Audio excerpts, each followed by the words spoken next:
अभिभावक की, आम आदमी पार्टी की, अरविंद केजरीवाल की। देखिए, जो मेडिकल रिपोर्ट हुई थी एम्स ट्रॉमा सेंटर में स्वाति मालीवाल की, उसकी मेडिकल रिपोर्ट की कॉपी आज तक के पास मौजूद है और उसमें साफ दिखता है कि जो आंख है, आंख के नीचे चोट है और पैरों में चोट है। ये एमएलसी रिपोर्ट में साफ जाहिर करता है और कहीं ना कहीं ये एमएलसी रिपोर्ट तो ये भी बताती है कि स्वाति मालीवाल को चोटें लगी हैं, उनके साथ असॉल्ट हुआ। अब जैसा कि आपने बताया सीसीटीवी का, देखिए वो सीसीटीवी फुटेज है। कल जो आया था वो वीडियो था जो किसी ने सीएम हाउस के अंदर बनाया था, जबकि आज जो आया है वो सीसीटीवी आया है। और बहुत दिलचस्प है आशुतोष कि इसमें क्राइम भी है, इसमें पॉलिटिक्स भी है, और जब दोनों एक जगह आ जाए तो नैरेटिव बिल्डिंग का खेम होता है। एक पक्ष अपने आप को साबित करने के लिए कुछ दे रहा है, दूसरा पक्ष अपने आप को साबित करने के लिए कुछ दे रहा है, लेकिन कम से कम ये जो मेडिकल रिपोर्ट है वो तो स्वाति के दावों की पुष्टि करता हुआ दिखाई दे रहा है। क्योंकि स्वाति मालीवाल ने जिस तरह से नरेट किया है पूरा सीक्वेंस, वो सीक्वेंस जब उसकी उसकी मेडिकल एग्जामिनेशन कराया गया स्वाति मालीवाल का एम्स ट्रॉमा सेंटर में, तो एम्स ट्रॉमा सेंटरों के डॉक्टरों ने जो स्वाति मालीवाल का मेडिकल किया, उसके बाद जो एमएलसी आई है उसमें साफ है कि आंखों के नीचे चोट है और पैरों में चोट है। बकायदा जब मेडिकल एग्जामिनेशन होता है तो किसी भी शख्स की बकायदा उसमें फोटोग्राफी भी होती है।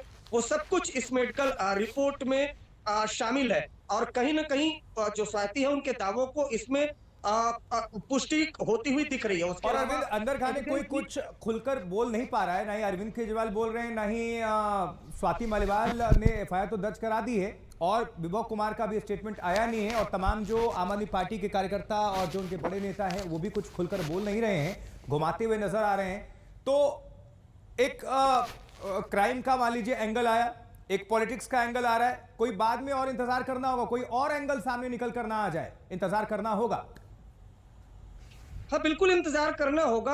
और लेकिन आपको बताऊं कि जब ये स्वाति ने आरोप लगाया था, जब एफआईआर रजिस्टर्ड नहीं हुई थी, तो खुद संजय सिंह जो राज्यसभा सांसद है उन्होंने मान लिया था कि विभव ने अभद्रता की, अरविंद केजरीवाल ने संज्ञान लिया है और सख्त एक्शन लिया लिया जाएगा विभव पर। उसके बाद विभव उनके साथ लखनऊ में दिखते हैं, इधर स्वाति मालीवाल एक्शन में आती हैं, एफआईआर दर्ज कराती हैं। हालांकि वो खामोश रही, 4 दिन तक एफआईआर दर्ज कराती है, उनका मेडिकल एग्जामिनेशन होता है और तो और अब 164 का बयान भी मजिस्ट्रेट के सामने दर्ज हो जाता है। और जैसे ही स्वाति एक्शन में आती है, एक वीडियो सामने आता है, हालांकि उसमें कोई भी घटनाक्रम क्लियर उससे कुछ चीजें स्टैब्लिश नहीं होता है। और आज भी जो स्वाति मालीवाल को जो सिक्योरिटी पर्सनल लेकर जा रहे हैं, उससे ये बताने की जरूर आम आदमी पार्टी ने कोशिश करी है कि उनके पैरों में चोट नहीं है। वो अरविंद केजरीवाल की भी मुश्किलें, अभी अंतरिम जमानत पर बाहर हैं चुनावी प्रचार के लिए, लेकिन उनकी मुश्किलें और यहां से बढ़ गई क्योंकि ये पूरा जो घटना है, पूरी जो घटना है वो सीएम आवास के अंदर की है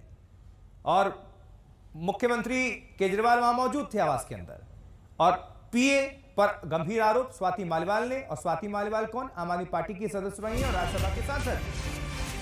अब वो उन्होंने एफआईआर दर्ज कराई, एफआईआर में सब कुछ मेंशन है, कई सारी धाराओं में मामला दर्ज है, और अब जो मेडिकल रिपोर्ट का इंतजार किया जा रहा था वो भी अब सामने आ चुकी है। तो स्वाति के चेहरे और पैर पर चोट की निशान, इसकी पुष्टि हो रही है इस मेडिकल रिपोर्ट के आधार पर। तो स्वाति मालीवाल की एमएलसी रिपोर्ट में चोट की पुष्टि हो चुकी है।